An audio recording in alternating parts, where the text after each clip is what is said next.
Episode sebelumnya akhirnya yang ditunggu-tunggu sudah tiba, hari di mana rapat Hokage akan dilaksanakan di desa Sunagakure. Dan hanya ada tim 7 saja yang mengawal Shikamaru. Secara langsung di perjalanan Shikamaru pun mengatakan, "Boruto, apakah kau tidak mengajak Kashinkoji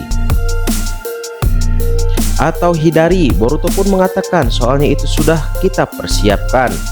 Mereka tetap bersama kita namun dengan jarak yang jauh dan sulit untuk dilihat oleh para musuh. Jadi tetap ada yang mengawasi kita dari jauh." Shikamaru pun mengatakan, "Baguslah, kuserahkan semuanya padamu.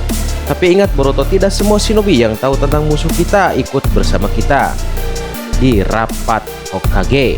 Karena rapat ini hanya boleh dimasuki 2 pengawal saja di dalam ruangan." Boruto pun hanya tersenyum saja. "Tenang saja paman, aku sudah memikirkan semuanya. Tugasmu hanyalah duduk dan rapat. Jika mereka melawanmu dan melawanku, bantu aku meyakinkan mereka dengan ucapanmu agar tidak menjadi pertarungan yang sia-sia," ucap Boruto. Dan tidak lama kemudian mereka tibalah di desa Sunagakure dan bersiap akan memasuki kantor Kazekage Gaara untuk menutupi identitas Boruto menggunakan penutup kepala saat mengawal Shikamaru seperti Oburetsu. Shikamaru pun dikawal oleh Boruto dan Sarada. Di tempat itu semua sudah berkumpul. Raikage, Tsuchikage, Mizukage, dan tuan rumah Kazekage Shikamaru pun mengatakan, "Wah, rupanya kalian sudah berada di sini semuanya." Raikage Darui dan Kazekage Gaara merasakan aura yang tidak biasa dan mengatakan, "Hokage, siapa yang kau bawa bersama anak Uchiha itu?" Shikamaru pun menjawab, "Oh, dia adalah shinobi seangkatan Sarada. Dia baru saja kembali dari misi dan menyelesaikan banyak misi. Jadi aku ingin dia menjadi pengawalku. Pondok pertamanya kali ini, jadi tidak heran kalian baru melihatnya." Akhirnya mereka pun tidak merasa curiga. Kemudian rapat pun dimulai. Pada awalnya rapat berjalan sesuai rencana dan sangat lancar. Tapi setelah membahas pertarungan beberapa minggu lalu di desa Sunagakure, maka situasi menjadi memanas. Kazekage Gaara dan Raikage Darui pun mulai mencurigai kepada Boruto yang sedang menyembunyikan identitas aslinya.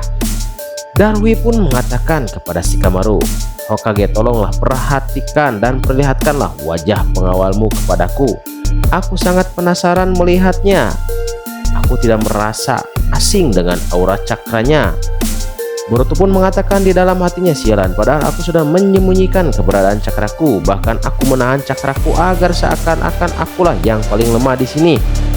Akhirnya mau tidak mau Boruto harus menampilkan wajahnya di hadapan para Kazekage dan para Kage di sana. Sebelumnya membukanya, Boruto pun mengatakan, "Baiklah, aku akan membukanya, tapi dengan satu syarat. Aku tidak ingin ada yang terluka.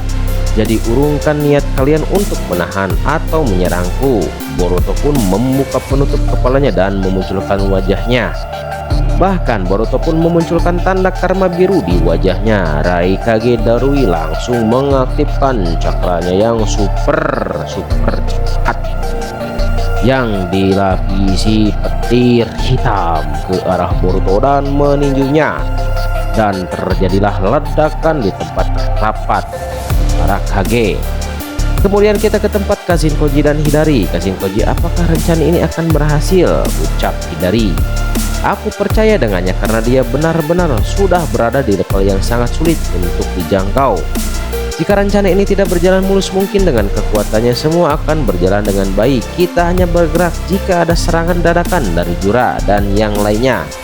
Lalu kemudian kita ke tempat laboratorium Amado. Ternyata Eida ingin berbicara dengan Amado. Aida pun mengatakan, "Amado, aku tak tahu kau menyimpan bagian tubuh Shiba yang terakhir. Tapi apakah aku akan menyimpan selama ini? Jika Jura bisa mendapatkan, maka ego Shiba bisa menjadi lebih kuat, bahkan mirip seperti Shibao Suzuki itu sendiri." Amado pun mengatakan, "Iya Aida, kau sangat jarang sekali peduli seperti ini. Apakah kau mempunyai rencana yang lain? Ataukah kau ingin memberikan kepada Kawaki untuk dimakan agar Kawaki bisa menjadi lebih kuat daripada Boruto?" Eida pun menjawab, "Aku tak tahu Amado, keduanya adalah Otsutsuki dan aku tidak bisa menipu perasaanku. Tapi setidaknya mereka masih hidup." Amado pun mengatakan, "Eida, ada yang harus kukatakan kepadamu. Ini tentang Kawaki." Di sini Eida pun langsung menatap Amado dengan serius. "Maksudmu apa, Amado?" Amado pun mengatakan, apakah kau ingat ketika rapat di kantor Hokage kemarin kau secara tanpa paksaan memberitahuku bahwa yang menemukan bagian tubuh Shiba di kastil Kaguya adalah Otsutsuki Kawaki. Setelah Kawaki memakannya, dia meninggalkan beberapa di tempat itu yang pada akhirnya diambil oleh Jura dan digunakan untuk melahirkan sang ego Shiba. Apa kau tidak takut Kawaki akan mengancammu tentang ini? Apalagi sekarang Daimon tidak ada di sampingmu. Eida pun baru sadar kau benar, karena pada saat itu aku tidak tahu mengapa dan seperti sangat senang untuk membantu Boruto. Tapi bodohnya aku, padahal Daimon sedang tidak ada di sisiku. Amado pun memberikan nasihat kepada Eida, lebih baik kau bicara dengan Boruto, mintalah perlindungan kepadanya. Jika suatu saat Kawaki akan menyerangmu, ini bukanlah ancaman dari Eida, tapi posisimu tidak bersama Daimon ini demi keselamatanmu sendiri. Mendengar hal itu, Eida langsung keluar dari laboratorium Amado. Kemudian kita ke tempat di mana terjadinya situasi yang tidak diinginkan oleh Boruto. Diserangnya dengan Boruto oleh Raikage Darui mengakibatkan bangunan itu hancur. Tapi ternyata Boruto di sini bisa menahan tinju dari Raikage Darui yang sangat begitu besar dan mengatakan, ini sudah cukup Raikage Darui. Aku di sini Boruto tidak ingin ada yang terluka, lebih baik kita fokus dengan musuh kita. Raikage pun tidak ingin mendengar perkataan Boruto, bahkan Gaara Kazekage pun langsung menahan Boruto dengan pasirnya. Dan Darui bersiap akan menggunakan petir hitamnya untuk menyerang Boruto. Di sini pun Shikamaru yang melihat itu mengatakan, ini sangat gawat. Mereka dalam kondisi marah, apakah aku bisa meyakinkan mereka? Dan sebenarnya apakah ini benar rencanamu Boruto? Ucap Shikamaru sambil cemas tentang keberadaan Boruto.